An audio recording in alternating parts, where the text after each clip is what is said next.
radio. Shout it. My question is, it's another classic that I personally love, Kurtis.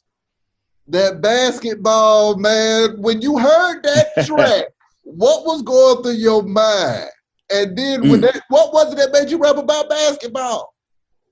Well, I tell you, the truth of the story, the truth of the matter is my wife, who was my girlfriend at the time, I've been married for 37 years Yes, sir. with a wonderful woman. Her name is Shirley Walker.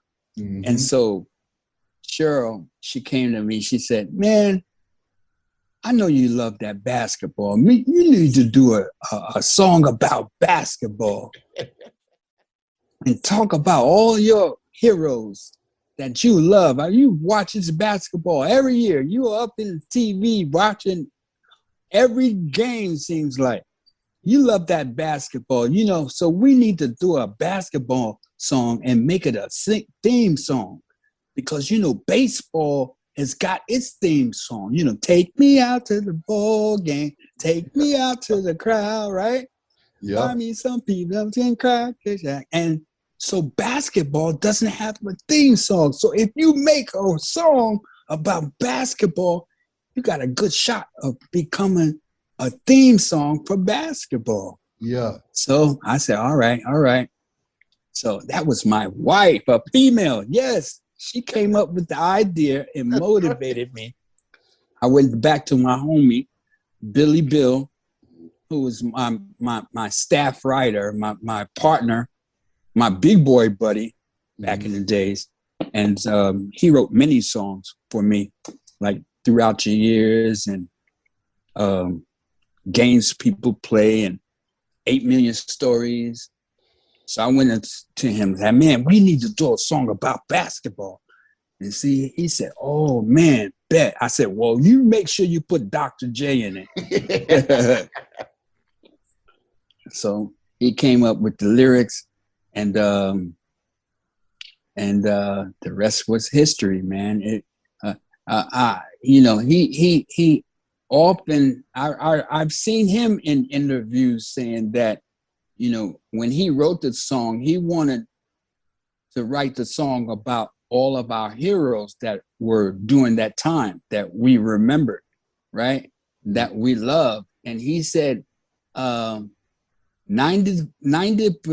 of the players in that song went on to be inducted to the Basketball Hall of Fame.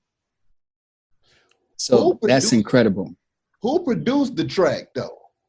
No, that was my producer, so J.B. he wrote Moore. it and he made the instrumental too? The track was done by J.B. Moore, myself. I created the bass line. And then Full Force were also a part of that track as well. They helped out and wrote some stuff, the guitar, and they played the musical instruments. That was my band during that time as well.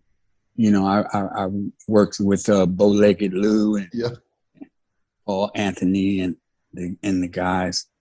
Yep. So now, big shout out for Full Force. And also Allison Williams. She never got the credit for singing The Cook on basketball. Are you serious? Yeah. Okay. So now, another jam, If I Ruled the World. Break that finger down to me.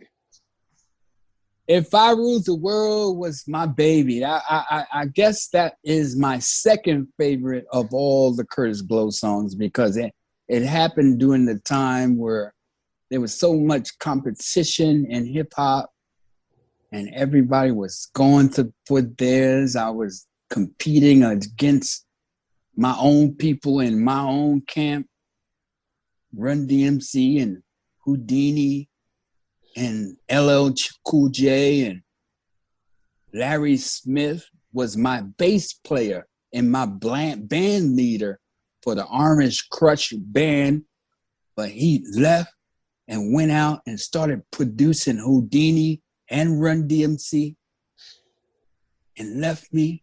So I started producing myself and the Fat Boys, right? Yeah. And so If I Ruled the World was the first song I produced when I got my own record deal to produce myself.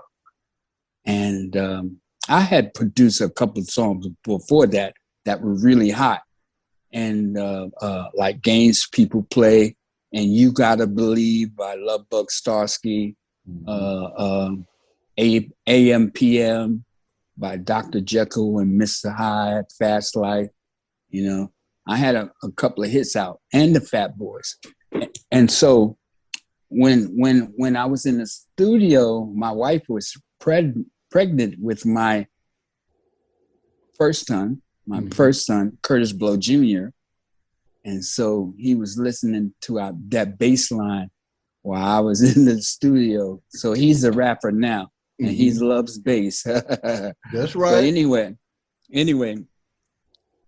that song was very, very special to me because it was a part of the soundtrack to Crush Groove. It was my song that I created for the movie Crush Groove. And then I had the competition from my partners, Run DMC, who came out with the King of Rock. And I'm like, I was offended. Why y'all gotta call yourselves the King of Rock like that? You know, I was just, you know, I felt like they tried to steal my title. Oh, you know what I mean? Yeah. Even though, you know, that's my crew. That's my crew. You know, this is the Southern Kurtis Blow. DJ Run is the Southern Kurtis Blow. Yeah. Larry Smith was my band leader. And he went and did it with them. And I'm like, wow. That's just like a stab in the back to me. So I said, okay, all right. If I ruled the world, I loved all the girls who wear diamonds and pearls. That's right. You know what I mean? And that's why I made the song. And the song became a huge hit. It did better than King of Rock. King of Rock went to 42 on the charts. If I Rule the World was top 10. Okay. We went gold with that song. It was the thing about that song. Here's another story. Warner Brothers heard the song because it was a part of my album, my America album, and also a part of the soundtrack to the movie Crush Groove, right? And so when they heard the song, because I'm producing the soundtrack for Warner Brothers heard Benny Medina heard the song If I Ruled the World and came to me and called me in his office, right? I'll never forget it. He said, man, Kurtis, we love this song. We want you to go back to your record company and you tell them that we said we love this song, If I Rule the World, so much that give us the 7-inch. You guys keep the 12-inch and the album version. Well, we have it on both albums, but you have the 12-inch and the album version on your album, America, and we want the 7-inch. You give us a 7-inch single, and we guarantee you in writing, we will make this the #1 record. The #1 record on the pop charts. We promise you. We'll do this in writing. Okay, I see. And I said, okay. So I went back to my record company, Dick Asher. He was the president. I sat in his office. I said, oh my God, I just came back from LA. I came back from Benny Benita's office and they sat me down. Warner Brothers loves this song. They love this song, If I Rule the World. They said, if we give them the 7-inch, they can guarantee us a #1 pop song. They'll put it in writing. Can we do it? And Dick Asher, you know what he said to me? What? He said, Kurtis, you go back and you tell Warner Brothers, you are our artist. No deal. Oh. And so they had the record 7-inch and they let it go to number 10 on the charts. And that was it.